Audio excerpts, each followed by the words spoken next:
Welcome to the 9 News Prep Rally. Happy Saturday morning. I'm Ashley Moore, and welcome into the Prep Rally. It's the best time to be a high school football fan. Well, unless your team is eliminated from the playoffs. But right now, we are in the semifinals and quarterfinals of the state playoffs, and the hunt for a ring is on. Beginning with the battle of the only undefeated teams remaining in 5A. The Fairview Knights taking on the Mountain Vista Golden Eagles. We can't be stopped, we got the feeder, we hot. We can't be stopped, we got the feeder, we hot. We can't be stopped, we got the feeder, we hot. You heard them. Fairview looking to take down the number 2 team in the state. And they'd begin on the right track. Handoff inside to Brock Kolstad for the first touchdown of the game. And Vista's first time trailing this season. Knights would go up 13-zip before Vista QB Austin Majeski calls his own number for the score, making it a 1-possession game. And then it'll be Majeski again, but for what he's known for, a passing touchdown to a wide-open Elam Paris's to take the 1-point lead. But here comes Fairview and the guy I warned you about earlier this week, Jordan Retcho, getting through. And my goodness, college coaches, if you're looking for more retro game tape, let me save you the trouble. All the plays look like this one. 21-14 Fairview, and wait for the Sally. These boys are on one. 82-yard rushing tutty for Retcho. But Vista would wake up, respond, and take the lead. Majeski this time to Jack Blaze. And oh, Blaze with the blazing fast speed. Vista goes up 35-21 at the half. And then the stadium went black.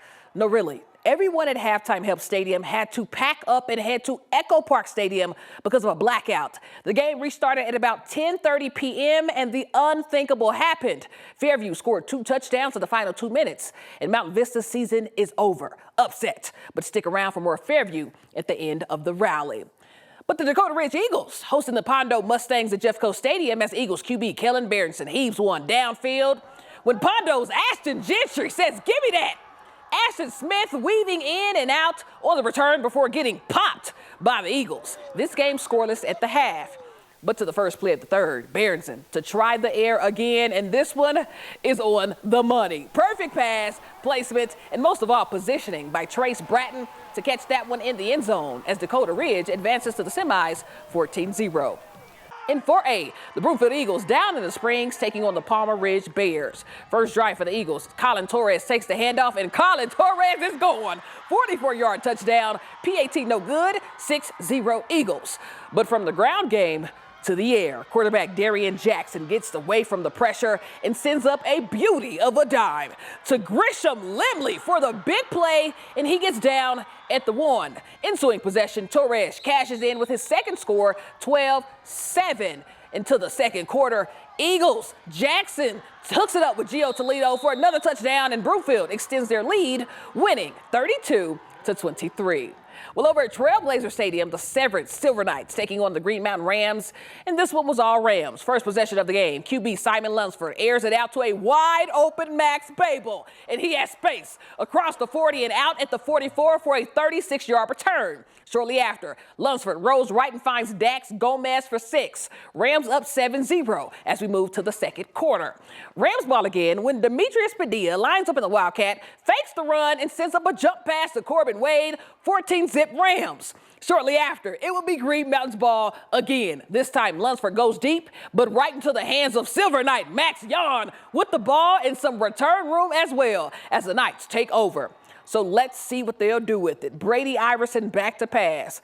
But Drennan Dow shuts it down as Green Mountain advances to the semis, 35-20. And then there was 2A, the Wellington Eagles taking on the Eaton Reds with a trip to state on the line. And it'll be Wellington first with that running attack. Handoff to Kyle Sisner and in for the first score of the game, 7-0. Next up, more Wellington. This time, QB Tanner Gray fakes the handoff and just follows his blockers in for another score. 14-zip, and watch his selling. But Eaton wouldn't be down for long. Quarterback Andrew Lloyd flushed out of the pocket, and he'll throw on the go. Downfield to Max Blakowski, my goodness, what a catch. We got to see that one again in slow-mo. He threw this one into triple coverage and in for the score. But if you thought that was a top play, watch what happens next. Ensuing kickoff when Eagles freshman Brayton Meglin makes his return, and what a return it is. Colorado, allow us to introduce you to the kid. 83-yard return for Meglin's first touchdown this season as Wellington curb stops Eaton to head to state in its third year as a new school. You know, all week we were saying how this is going to be a different game than what we played in the regular season, and we just knew we had to come out with more intensity, and we all have trust in each other. Our whole team, we came together as a family, and I'm just so proud of this outcome. I mean, I just love the support from everybody in Wellington, and I think it puts us on the map. Like 3 years ago, we were 4-5, and it was like, oh, whatever, that's another team. Like, it put us on the map.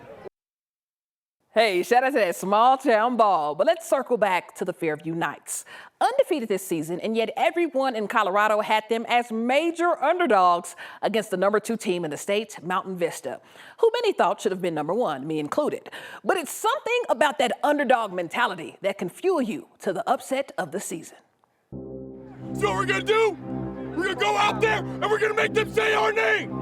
We're gonna hit them. We're gonna score. We're gonna pick it off. We're not gonna stop, and they're not leaving this field until they call us Fairview. Because that's who we are, and that's what we deserve to be called. This team is extremely special. I've had a few teams go undefeated in the regular season, and so I believe this is team number 5 that has done it. In year 32 under Coach Mack, the Fairview Knights are 11-0 and counting. If we want to make history, then it's got to be this year. Outscoring their opponents by 384 points this season. And just look at the chemistry. The whole Knight brotherhood has really come to a different level, and it's awesome each week going out there and winning with some of my best friends. One of their secret weapons, Jordan Retchell. Is it true that you scored 4 touchdowns in the first 5 minutes of a game this year? Yeah, in the first 4 minutes actually. It was pretty crazy. I was pretty sick that day, but yeah, a kick return touchdown. Then we got to stop the first play, a fumble, scored the next play, got the ball back, scored the next play on a deep pass, and then got another stop, and then scored a 95-yard rushing touchdown in 4 minutes. But next on the schedule, the only other undefeated, the Mountain Vista Golden Eagles. They play very similar to us. I mean, they're like another air raid type team, like to air it out, throw the ball. And I just think it's like a battle of 2 of the best passing offenses in Colorado. But it's what they've been waiting for all season. You got to go after the king of the jungle. You got to go after, you got to be willing to hunt lions. Oh! Well, the whole state knows Fairview's name now. Yes, okay. yes, okay. yes. Upset of the year. Incredible. Congrats to the Knights. Okay, and you were telling me they had to swap stadiums at the last second? Stadiums had to drive 25 minutes from halftime help to Echo Park Stadium, started again at 10:30 p.m. That's insane. And put off the upset of the year. And won. And won. Big ups for them. What a That's story. awesome. Ashley, thank you. We'll be right back.